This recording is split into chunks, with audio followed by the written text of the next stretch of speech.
Gênesis capítulo 46, versículo 1 ao 5, começando no primeiro, diz assim: E partiu Israel com tudo quanto tinha, e veio a Berseba, e ofereceu sacrifícios ao Senhor de seu pai Isaque.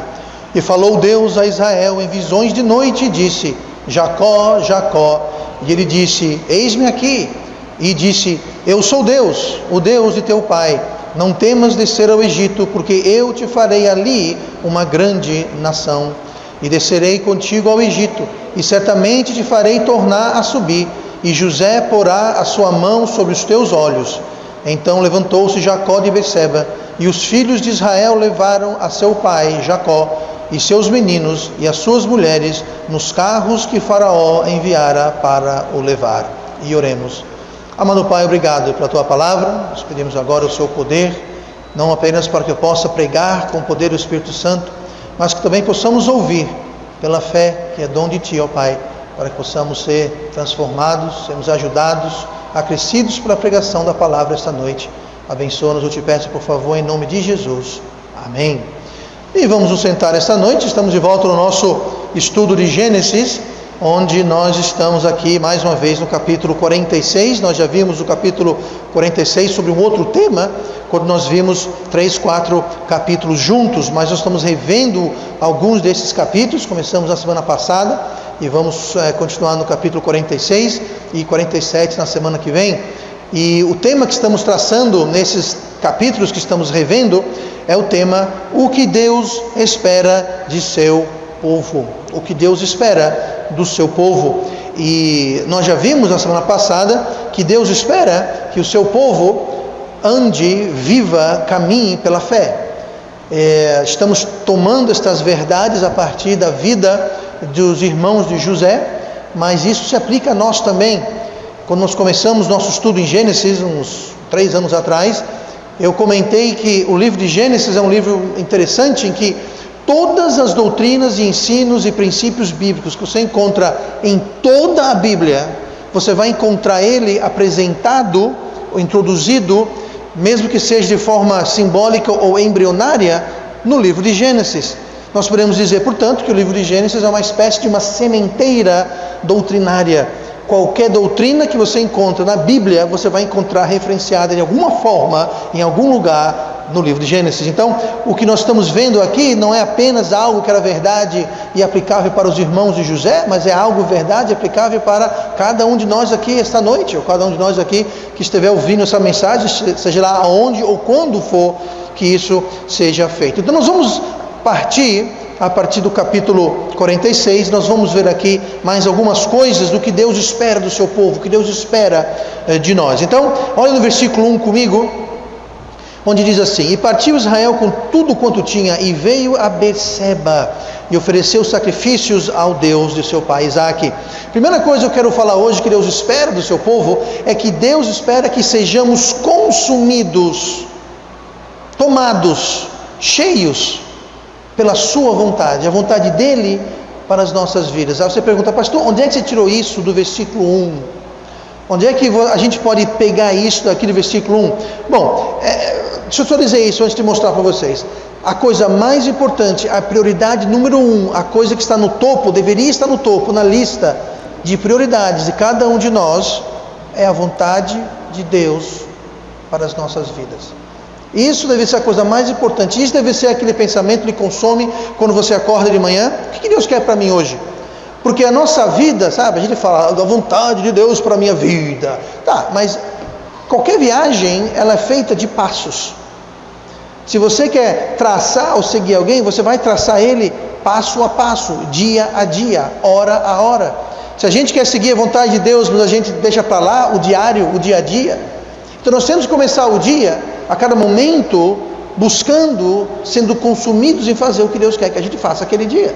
Pode ser grande, pode ser pequena, mas como já disse muitas vezes, não existe decisão ou passo pequeno, porque qualquer decisão ou passo que nós tomamos, ela vai dar direção, ou a direção certa ou a direção errada. E toda decisão, por menor que seja, tem uma consequência. É como se você pegar um jogo de dominós e você colocar eles em pezinho um lado do outro, né? Você derruba aquele primeiro, aquilo vai desencadear uma sequência de eventos que vai acabar derrubando todos os outros dominós. E às vezes uma decisão relativamente pequena e não muito importante vai fazer isso. Ela em si não tem muita consequência, mas ela pode desencadear, colocar em moção uma sequência de eventos que pode funcionar para o bem ou para o mal em nossas vidas. Então nós temos que estar consumidos. E aqui o que está acontecendo é que Jacó, ele estava buscando a vontade de Deus. Ele estava querendo saber a vontade de Deus. Qual a importância disso aqui? Por que Berseba? Se você olhar no mapa, você percebeu o seguinte: Berseba era a última cidade. Se você olhar onde é que eles estavam, na terra de Canaã, e você vê o Egito, que ficava ao sul, por isso que Deus fala, descer ao Egito. E depois ele fala que eu quero que você, e te farei tornar a subir, quer dizer, ir para o norte, voltar. Se você olhar no mapa, a última cidade que havia na terra de Canaã, antes de você adentrar o Egito, era Berseba. E ele chegou em Berseba, e ele fez o quê? A Bíblia fala que ele chegou em Berseba e ofereceu sacrifícios ao Deus de seu pai. Agora me diga uma coisa, vocês conhecem, lembram alguma história em Gênesis em que alguém foi para o Egito? Vocês lembram Abraão? Abraão estava numa situação muito parecida com a deles. Se você olhar comigo, ou se você ouvir lá em Gênesis capítulo 12 e versículo 10, diz assim: e havia fome naquela terra, e desceu, mais uma vez desceu, que era para o sul, e desceu Abraão ao Egito para peregrinar ali, porque a fome era grande na terra. Me diga uma coisa, o que estava acontecendo com Jacó nesse exato momento? Eles estavam descendo ao Egito, por quê? Porque havia uma fome na terra. Então Jacó sabia que Abraão havia se encrencado, e se encrencou muito. Se você não lembra, vai lá e baixa a mensagem de Gênesis 12, isso ocorreu uns 2 anos atrás, eu imagino, mas está lá.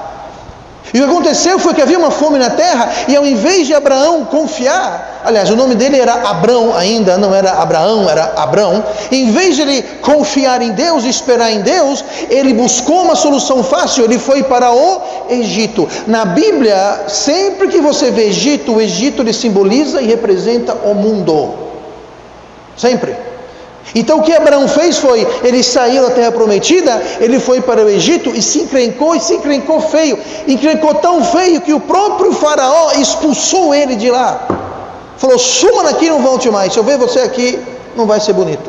Porque Deus havia aparecido num sonho para faraó, e havia alertado e avisado o faraó, falou: se você fizer alguma coisa com ele, se você tocar a esposa dele, e eu não vou gastar muito tempo, escutem lá, vão lá e ouçam a mensagem de Gênesis 12, mas ele estava aqui apreensivo. Ele falou: eu já ouvi essa história antes, eu estou fazendo o que Abraão, meu avô, fez. Ele fez isso, eu estou fazendo a mesma coisa. Ele se deu muito mal. Eu estou saindo da terra prometida, eu estou saindo da terra que foi prometida para meu avô, para meu pai, para mim. Eu estou fazendo certo. Ele estava consumido em saber se aquilo era vontade de Deus para ele. Quando você tem uma decisão grande ou pequena, você se pergunta isso? Porque o que ele fez aqui, ao parar em Berseba, foi que ele ofereceu sacrifícios ao Deus do seu pai. Para o quê? Ele estava perguntando, aguardando em Deus, dizendo: Deus, o meu filho que estava morto está vivo. O meu filho que eu pensei que estava morto está vivo. Não há comida aqui, agora eu fico sabendo que ele é o primeiro-ministro do Egito, ele está me chamando, ele está oferecendo um lar com alimento e segurança, mas estamos saindo da terra prometida. Deus, é isso que você quer para mim? Sabe, se fosse outra pessoa, diria: eu vou embora, o meu filho está lá, comida está lá, lá tem água, lá tem segurança, eu vou embora. Você se pergunta, quando você tem uma decisão importante a tomar, eu não sei quantas pessoas eu já vi arruinarem sua vida, complicarem sua vida, porque apareceu um emprego.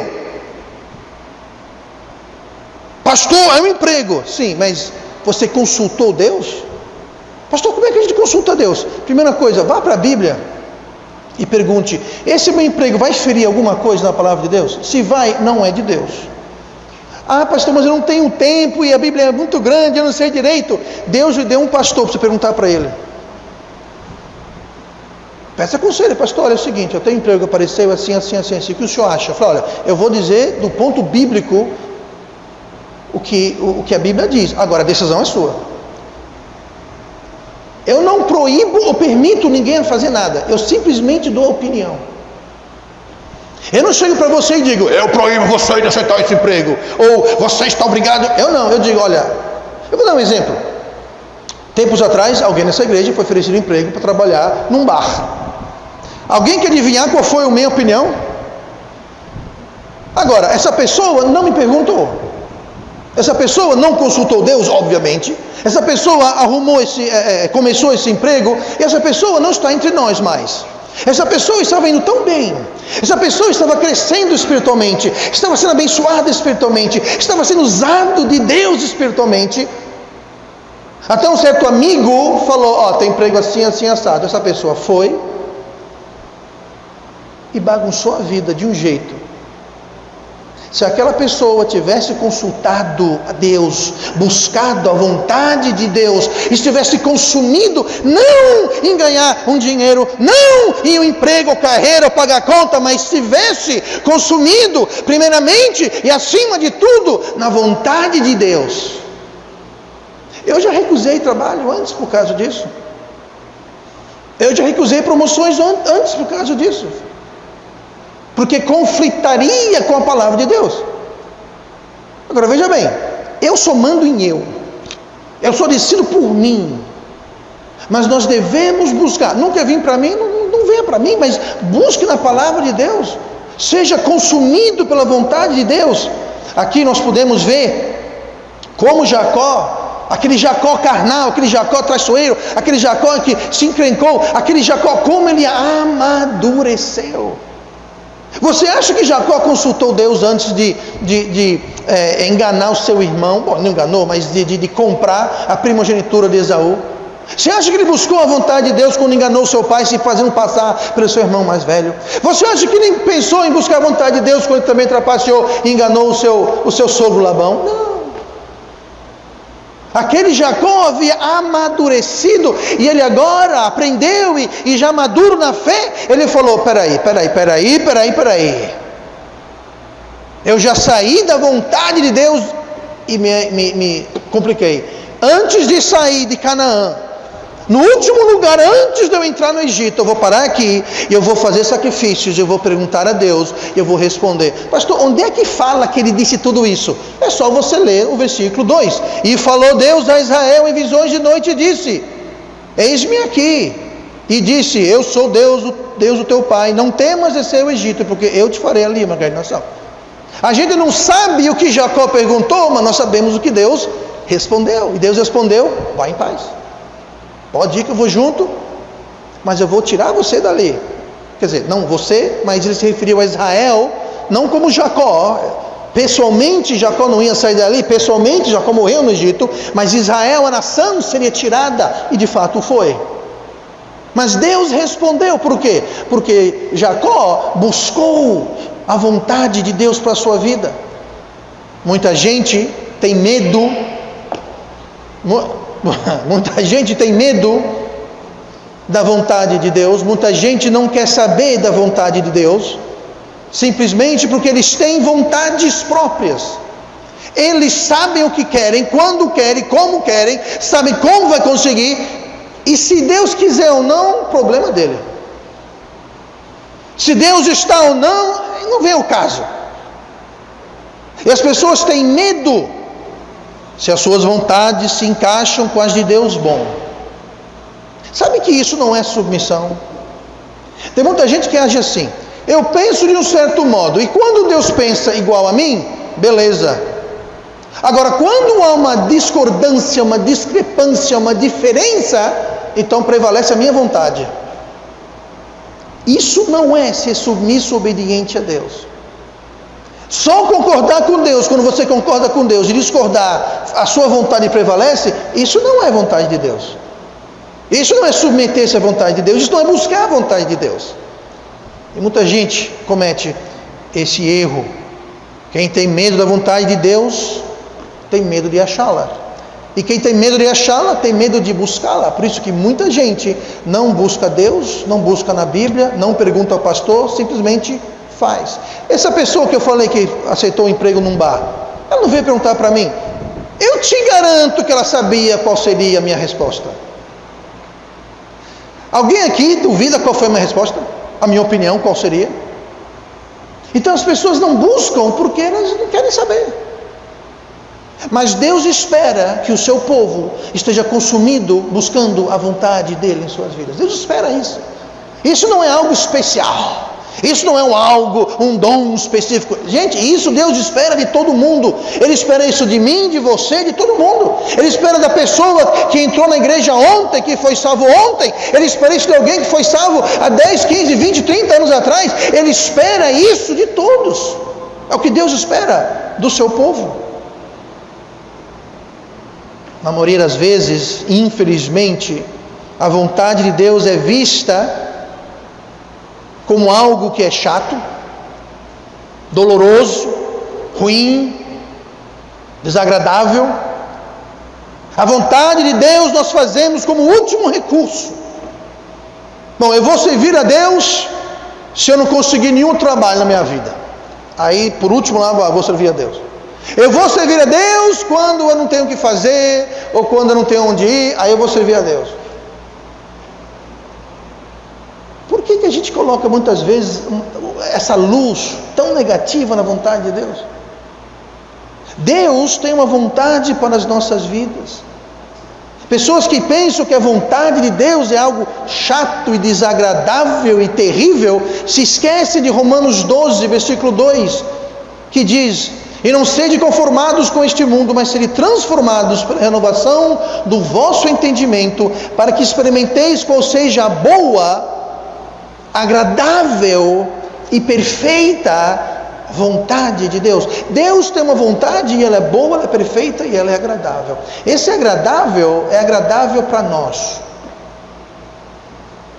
É agradável, é divertido, é emocionante, é cativante, é exhilarante fazer a vontade de Deus, ver Deus operando, trabalhando na sua vida, nas pessoas ao redor. Não é algo monótono e chato a ser evitado, é algo a ser buscado e abraçado. Mateus 11:30, Jesus falou: porque o meu jugo é suave e meu fardo é leve. As pessoas que têm cara, você já viram ameixa seca? Tem gente que tem uma cara igual a ameixa seca, né?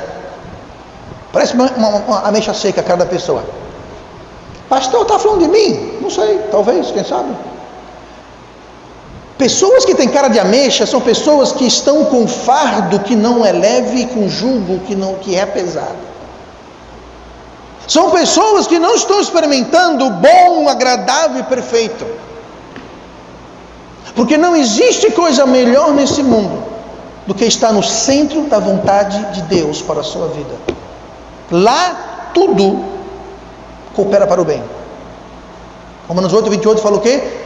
Que nós sabemos que todas as coisas cooperam para o bem daqueles que amam a Deus e são chamados conforme o seu propósito. Em outras palavras, conforme a sua vontade. Quando você está na vontade, no centro da vontade de Deus, tudo coopera para o bem. Tudo. O bom e o ruim, o desagradável e tudo vai cooperar para o bem. E você pode ter essa paz no seu coração. Agora, tem muita gente que só lê a primeira parte: tudo coopera para o bem.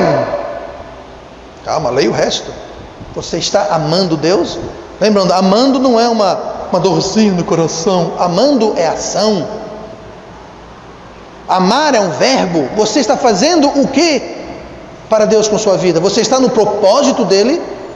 Porque todas as coisas que cooperam para o bem é só para quem está amando e no propósito de Deus.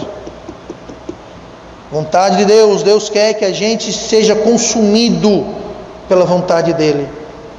E apesar do desejo que Jacó aqui tinha de rever o seu filho José, que ele havia dado por morto mais de 20 anos antes disso, ele decide parar e consultar a Deus. Ele simplesmente não achou, que excelente, vamos embora. Não. Isso é bom demais. Eu vou rever meu filho, lá tem comida para todo mundo, mas eu não vou antes de ver se é isso que Deus quer. Porque se Deus falar que não é para eu ir, eu sinto muito. Hoje José vem para mim, mas eu não vou sair da terra prometida, se Deus não der permissão. Assim que devemos agir. Eu não vou dar um passo, eu não vou tomar uma decisão, até que eu esteja certo que isso é que Deus quer para a minha vida. Mas pastor, ele queria ver o filho dele. Qual o problema de ver o filho dele? Nenhum problema.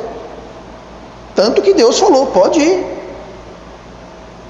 Mas Jacó queria ter certeza que ele podia sair da terra prometida. A gente pode comparar essa situação da vontade de Deus, que é boa, agradável e perfeita, como Deus querendo trazer para a gente uma big peça de picanha, assada na brasa de modo perfeito, com uma capa de gordura assim, o centro bem vermelhinho. Pois é. Aí a gente fala, não, eu vou revirar o lixo aqui e ver se eu encontro algum resto de comida para eu comer. Isso é a gente escolher a nossa vontade, ao invés da vontade de Deus. Deus quer o melhor para a gente. Deus fala, minha vontade é boa, perfeita e agradável. Por que vocês estão revirando lixo? Se a gente pudesse enxergar com os olhos da fé, nós perceberíamos que tolice de fato isso é. Olhe comigo no versículo 31, dê um pulo lá para o final do capítulo 46, a gente deu do 1 ao 5, vamos ver rapidinho aqui o versículo 31, que diz assim, versículo 31 de Gênesis 46. Depois disse José a seus irmãos e à casa de seu pai. Isso é José falando a família dele que havia chegado no Egito. Ele disse assim: eu subirei e anunciarei a Faraó e lhe direi, meus irmãos e a casa de meu pai, que estavam na terra de Canaã, vieram a mim. E os homens são pastores de ovelhas, porque são homens de gado, e trouxeram consigo as suas ovelhas e as suas vacas e tudo o que tem. Ok? O que nós podemos deduzir disso aqui, pastor? Bom, além que nós já vimos que Deus espera que sejamos consumidos pela sua vontade, Deus espera que tenhamos um homem de Deus em nossas vidas. Deus espera para cada crente que ele esteja debaixo de um homem de Deus em suas vidas. Eu não sei quantas vezes eu ouvi essa frase ridícula: eu não preciso de igreja para... Precisa sim. Cristo se deu por ela, a Bíblia fala. Cristo morreu na cruz para que houvesse igreja. Então não venha você me dizer que igreja é irrelevante, que não é importante e não tem nada a ver. Tem tudo a ver. E por igreja deve haver um pastor, um homem de Deus, e Deus espera que nos coloquemos, que nós tenhamos um homem de Deus em nossas vidas. Aqui que nós temos é José. José aqui representando Cristo na terra, digamos assim. Mas aqui o que nós temos é que José está agindo como esse homem, esse representante de Deus, esse enviado de Deus, digamos assim, para ajudar eles. Aqui temos os irmãos de José, e a família toda veio, as mulheres, as crianças, e o pai e tudo mais. Eles não sabiam do que estava acontecendo ou dos acontecimentos. Eles eram um monte de digamos assim, um monte de caipira, que chegaram lá no interior e foram morar na cidade grande. Chegaram lá com mala e cuia na mão. E José não, José já estava no Egito muito tempo.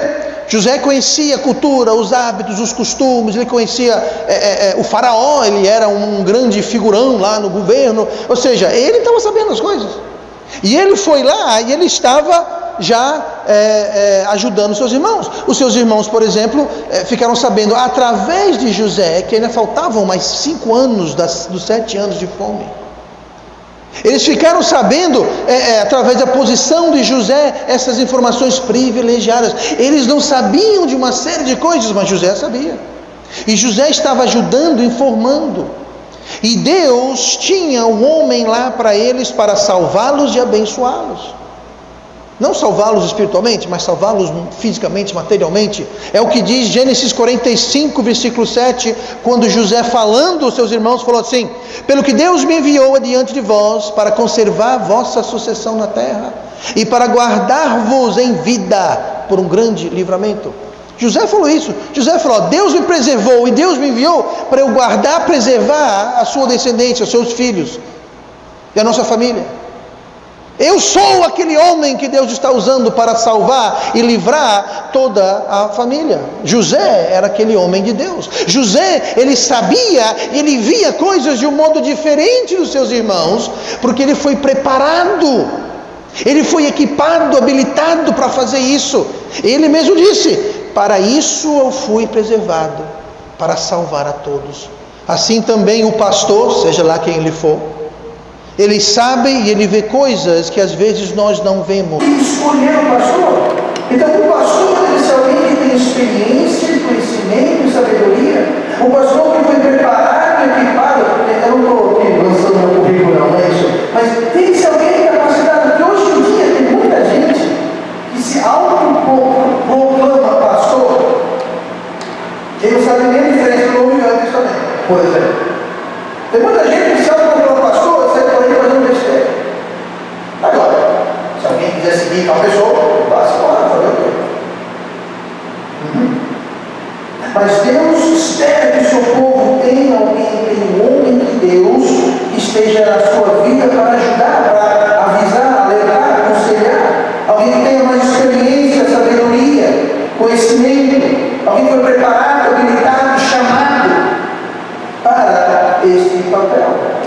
E um dos papéis do pastor é justamente isso: é de avisar, alertar, aconselhar. Porque Deus não tem para a sua vida. Eu não ignoro. Infelizmente, muita gente ignora o que Deus quer para a vida da pessoa, para o bem da pessoa.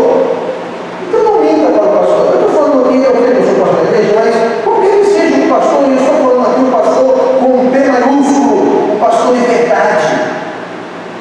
Mas hoje em dia sabe que moda, pastor é pouco, né? Tem que ser profeta, apóstolo, patriarca. Daqui a pouco vai se dizer: eu sou Abraão, eu sou Jacó, só falta isso. Bispo, papa, quer dizer, virou banal a coisa. Mas se não é pastor com P maiúsculo, pastor chamado, equipado, não minta para ele, não trabalha, sabe o quê? Ele só quer ajudar. É como você que comete, ele fica mentindo com ele, está com dor. Vai ver como. O que você come? Cenoura e alface. Chocolate, refrigerante. Não, nunca, nem gosto. Se tudo é mentira, você está querendo ajudar quem? Prejudicar quem? Deus espera que você tenha um homem de Deus. Se for eu, ótimo. Se não for eu, arrume outro. Mas que seja de Deus. E não alguém que se autoproclama por aí. Então José conhecia os maneiras, os hábitos, os costumes, e Deus queria salvar o seu povo. E Deus espera que o seu povo seja consumido e fazer a sua vontade, e que tenha um homem de Deus em suas vidas. Olha bem o versículo 33, o seguinte, que diz assim, ainda José falando: pois quando acontecer, isso é José instruindo, dando ordens aqui para a família dele: quando, pois, acontecer que Faraó vos chamar e disser: qual é o vosso negócio? Então direis: meus servos foram homens de gado desde a nossa mocidade até agora, tanto nós como os nossos pais. Por que ele falou isso? Para que habiteis na terra de Gósen, porque todo pastor de ovelhas é abominação aos egípcios. Eu não sei se você percebeu, mas esse é um versículo um pouco triste. Um pouco triste. Irmãos, e dizer assim: quando o Faraó perguntar, responda a verdade.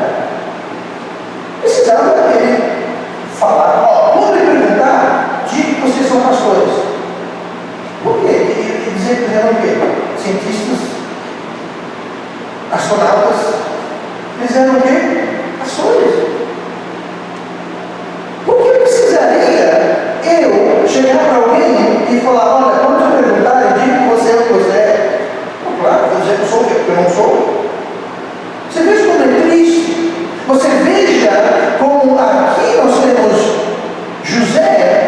já conhecendo o seu rebanho, a família, estava prevendo, conhecendo o caráter deles, que eles poderiam se implicar. Ele falou: pronto, o farol que montar, diga que vocês são, que vocês de fato são. Não vão inventar história. E ele fez isso com um propósito. Ele fez isso, aqui fala, o texto fala. Então direis, vocês são homens de gado, para que habiteis na terra de Deus. Para que habiteis na terra de Deus.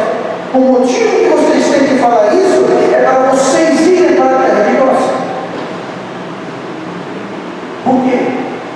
Imagina você um mapa. Se você vê o Egito, onde eles estavam, no Nilo e aquela coisa toda, fica mais ou menos aqui, a terra de Gósen era afastada e a parte do Egito. Era uma terra praticamente desabitada, longe do Egito em si. Sim, pastor, aqui então é a terceira coisa de hoje. A primeira é buscar a vontade de Deus, a segunda tem o de Deus na sua vida, a terceira é o quê? A terceira é que Deus espera que nós tenhamos separação do mundo. José, ele amou a situação aqui de tal modo que a família dele iam não ficar no Egito. Porque no Egito é muita tentação, no Egito representa o mundo, no Egito eles iam se corromper, no Egito eles iam talvez deixar a vontade de Deus. E ele, conhecendo sua família, falou: eu preciso colocar eles num lugar afastado do Egito. Eles estão até do Egito, mas estão em Gósen, longe, não estão aqui no Luxício, não estão aqui na cidade grande, não estão aqui onde tem tudo acontecendo. Eles estão lá longe, afastados, protegidos. Deus espera que você e eu tenhamos separação deste mundo. Quando ele fala aqui homens de gado, quer dizer ovelha, vaca, cabra, animais do campo. E aqui ele fala que os egípcios, porque todo pastor de ovelhas é a abominação dos egípcios. Quando eles chegaram lá, eles disseram: nós somos pastores de ovelhas, todo mundo. Ô José, formou para a gente para trazer esse monte de caipira aqui, esse monte de caboclo aqui, para aqui. Que conversa é essa? Nós somos sofisticados aqui no Egito. Eles vão vir aqui cheirando a vaca, cheirando aqui, esse povo rude e crude. Nós somos sofisticados. E eles eram de fato. Não se preocupe, egípcios, eu vou mandar eles para um lugar bem longe, onde eles não vão se incomodar, e nem vice-versa. E José fez o quê? Os protegeu através da separação. Você note que no começo do capítulo, lá no versículo 3, que Deus falou: eu vou descer com você para o Egito, mas eu vou subir com você também. Porque Deus não quer que o povo dele fique no mundo. Deus levou o povo dele para o Egito para preservação. É a mesma coisa. Nós somos desse mundo? Não, mas nós estamos nesse mundo. Como assim?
Ele separou para protegê-los.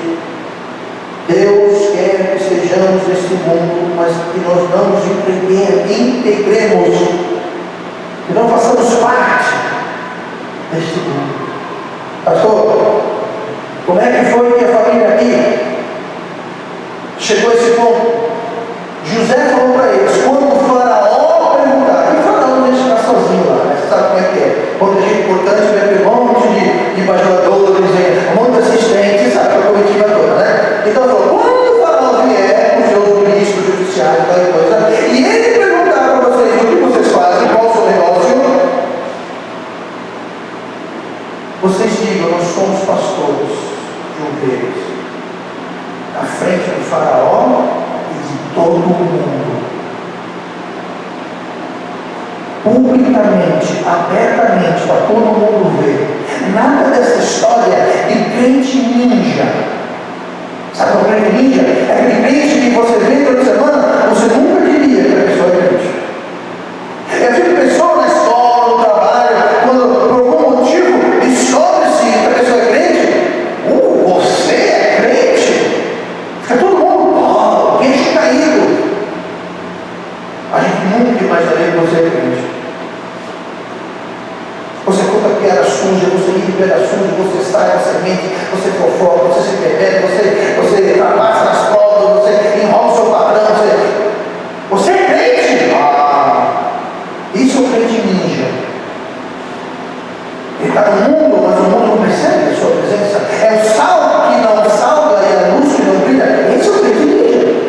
Aqui, José falou, nada de vocês ficarem aí fingindo que vocês são, vocês não são. Diga, nós somos pastores, e diga na frente de todo mundo, do faraó, dos oficiais, dos procuradores, dos ministros, para que todo mundo saiba.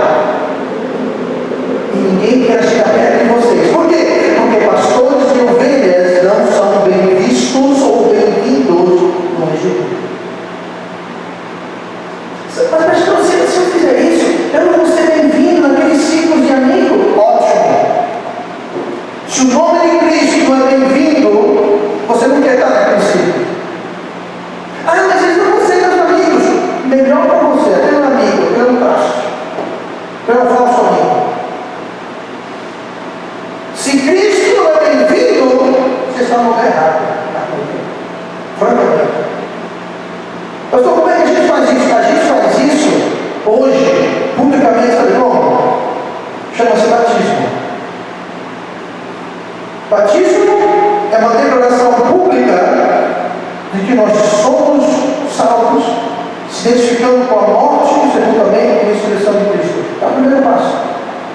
Mas além disso, nós podemos ter a nossa declaração pública. Como, pastor? Que bom que você perguntou. Através de uma vida separada. Uma vida de separação do mundo tem duas funções. Uma, ela nos protege ao nos afastar não só do pecado e da tentação, mas nos afasta da aparência do mal. Gente, olha, se o pecado está aqui, o pecado é errado. Se o pecado está aqui e a tentação está aqui, a aparência do mal está aqui. A Bíblia fala o quê? Fugir da aparência do mal. Porque se você fugir da mera aparência do mal, você vai fugir da tentação. E se você fugir da tentação, você está fugindo do pecado. Tem gente que vive aqui no pecado. Vive aqui no pecado. O que acontece? Quando cai onde? No pecado. Mas se a gente vive aqui, fugindo da aparência do mal, se eu cair, eu levanto e vou embora. Condicionado. Então, a separação do mundo ajuda nisso. A segunda coisa que a separação faz, ela nos identifica como não sendo este presente certo. Nos identifica. Diga uma coisa, quando você vê um cara, ou melhor, dois caras, calça preta, camisa branca, gravata, e um crachazinho preto aqui, você pensa logo o quê? São o quê? É uma seita, né? Pois é. Sabe o que ele faz? Os identifica. Deixa eu ler um versículo aqui para vocês interessante. Tito 2,14. Melhor ainda, se você tem rapidez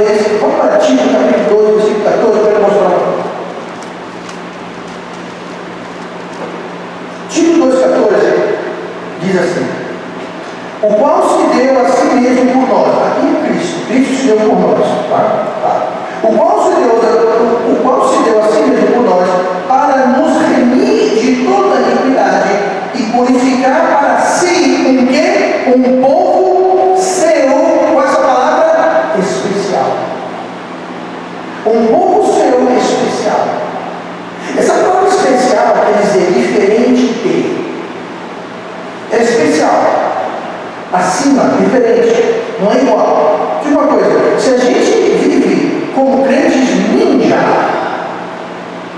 e a gente camufla, e ninguém vê diferença no nosso modo de andar, de falar, de vestir, de vestir e tudo mais, se a gente está camuflando, e olhando para a gente, não vê diferença entre nós e o mundo, cadê o especial? Deus se deu por si, aqui ó, Cristo deu a si mesmo por nós para remir toda a iniquidade e purificar para si um povo especial. E uma coisa, cadê o especial na sua vida e na minha vida? Ele não remiu você e eu para a gente viver uma vida ninja. Ele não remiu e nos purificou e nos perdoou as iniquidades para a gente ser igual ao mundo, viver igual ao mundo, parecer igual ao mundo, falar igual ao mundo, ser crente ninja, gente. Não foi para isso que ele decidiu. Temos que ser um povo separado, um povo especial, diferente. Quando você compra alguma coisa, você vai no supermercado, por exemplo, fica lá, tem um presunto, aí tem outro aqui. Isso aqui é o presunto especial. Quer dizer o quê? Ele é superior, mais caro, melhor qualidade, especial, é diferente. Nós devemos ser um povo especial, não comum como os outros, especial, diferente, à parte. Olha rapidamente 1 Pedro 2,9, 1 Pedro 2,9. Mas vós sois a geração eleita e sacerdócio real, a nação santa. Essa palavra santa não quer dizer a gente tem santinhos. A gente anda com uma farda, uns anjinhos santinhos, que é tudo. Não é isso. A palavra santa quer dizer uma nação separada, colocada à parte. Aqui tem um mundo que Deus nos santificou e separou. Diferente. Nação santa, continua. O povo adquirido, mais uma vez, adquirido. Nós somos comprados. De manhã nós estamos vendo sobre percepção. A gente falou que nós não somos de nós mesmos. Nós pertencemos a Deus no corpo e no espírito. Porque foi pago um bom preço, fomos adquiridos. Um povo adquirido para que anuncieis as virtudes daquele que nos chamou das trevas para a sua maravilhosa luz. Deus nos chamou das trevas para a luz, para sermos um povo santificado, separado, especial, à parte, notavelmente, distintivamente, perceptivelmente à parte. Experimentou isso, está na rua assim, alguém chama de irmão ou irmão. Acontece comigo, ô irmão! E você sabe que eu sou irmão? Mas na escola também, irmão para cá, irmão para lá, por quê? Do modo como a gente se veste. Sabe como você se veste? Diz muita coisa sobre você. Por exemplo, quinta-feira, você se veste todo de branco, como você é médico, enfermeiro, dentista. Sexta-feira, você é maconheiro. Diz muita coisa. Você vê aquele uniforme militar, você sabe se ele é cabo, soldado, capitão, sargento, major.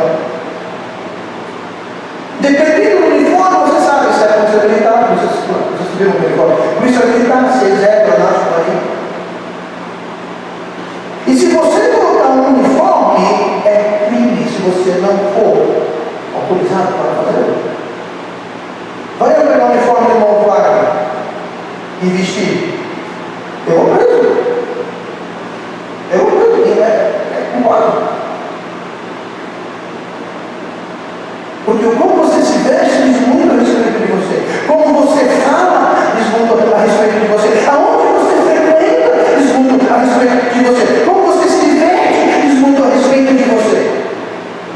A pergunta é especial, é separado, porque Deus espera que o seu povo viva uma vida de separação do mundo.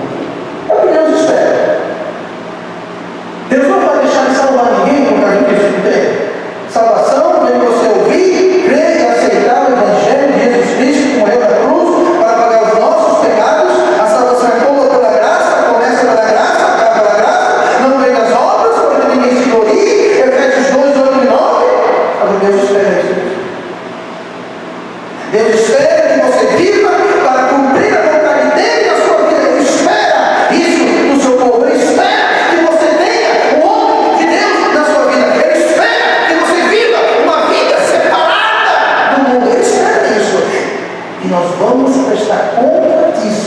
tribunal de Cristo. Vai ser quando, pastor? Pode ocorrer a qualquer momento. O tribunal de Cristo vai ocorrer instantes depois do arrebatamento, que pode acontecer a qualquer instante. Profeticamente não falta mais nada acontecer. Profeticamente é iminente, vai acontecer a qualquer instante. E quando acontecer, a primeira coisa que vai ser, nós vamos ver nossos corpos transformados, vamos subir nos ares e é o quê? Tribunal de Cristo, gente. Para uns vai ser ele, para outros vai ser todo mundo. Aí, sua vez, vem à frente, por favor, muito bem. Você viveu para cumprir minha vontade? Posso voltar na fila? Qual o nome de Deus que você fez na sua vida?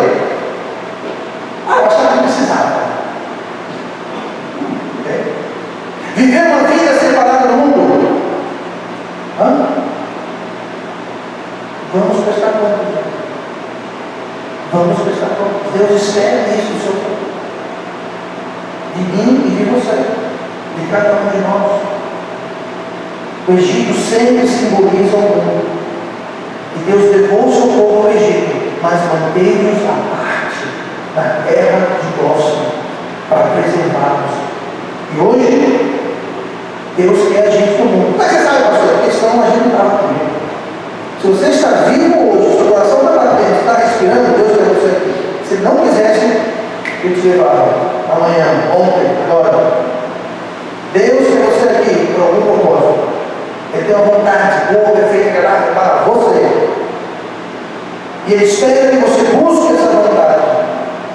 Mas Ele não quer que você seja no mundo e viva dentro dos conceitos e preceitos e filosofias do mundo. Ele quer que você viva em Gósen. No mundo, mas a parte do mundo. Separado do mundo.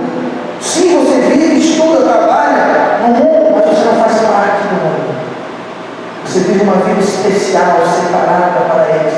Quando aqueles homens disseram, nós somos pastores de ovelhas, nenhum egípcio queria comer com eles. Nenhum egípcio permitiu que eles fossem nos templos egípcios. E Deus falou, não, beleza. Eu não quero meu povo nesses templos egípcios. Eu não quero meu povo tendo comunhão com esse povo mundano. Eu não quero isso. E ao se declararem pastores de ovelha, eles fecharam várias portas. Você jovem, vive tentado com ofertas de drogas e festas carnais. Sabe o que você faz? Pega uma Bíblia, bota embaixo do braço e fala, sou crente em Senhor Jesus Cristo. Num instante, vou parar de chamar você do Senhor. Alguém vai fofocar? Eu não quero ouvir essas coisas. Quando eu venho me contar o que aprontaram no final de semana, não estou interessado, eu ouvi o que é de mim. Num instante, num instante vão se separar, eles vão te deixar em paz. Agora, quando eles vêm com a besteira, você ouve e fica. Vamos pro show que vai ter. Não dá, por quê? Porque todo mundo torce. Diga, não vou, porque eu não sou do mundo. Por isso que ele te chama mais. Então ele diz, eu vou, pai, eu não vou, porque para que você crê de ninja? Festa, vai ter bebida, vai, não vou. Por quê? Eu não ando com cachaceiro. Não te chama mais.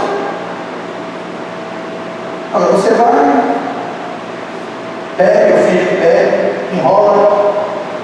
Crente ninja! O mundo é todo crente ninja. Quer se deixar em paz? Assuma. Assuma.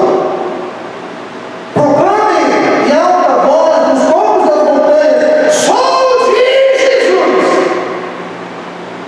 Quando eu comecei a trabalhar no meu último emprego, circulação de oportunidade. Era uma empresa grande, fui contratado, uma multinacional, e tinha uma revista da empresa, tinha escritórios no mundo inteiro.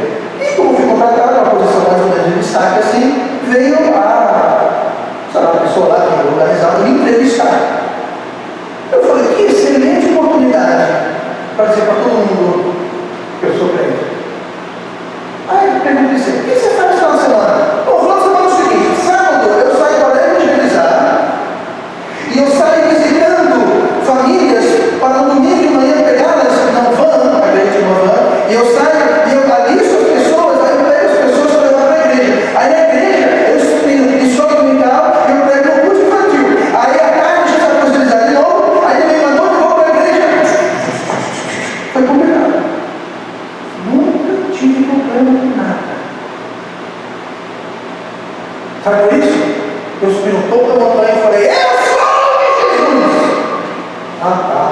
porque ele é um chato. Ótimo, pense que eu sou chato, me deixe em paz. Nunca me convide para festa, para... Por quê? Todo mundo sabia que ali era um chato. Na mente dele, é um chato, é uma forma, ele não bebe, não fuma, não bebe, não fuma, me deixa em paz. Eu deixo em paz. Agora, aquele crente ninja, até você bateu o pé no chão, e quando você bate o pé no chão, o mundo diz: você é crente? Nossa, muito imaginei.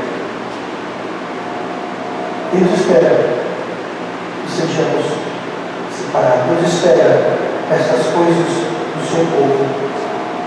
E Deus espera isso porque Deus nos ama, Deus quer o nosso bem. E se nós fazemos o que Deus espera que nós façamos, nós encontraremos a sua boa, agradável e perfeita vontade para as nossas vidas. E vamos orar. Amado Pai,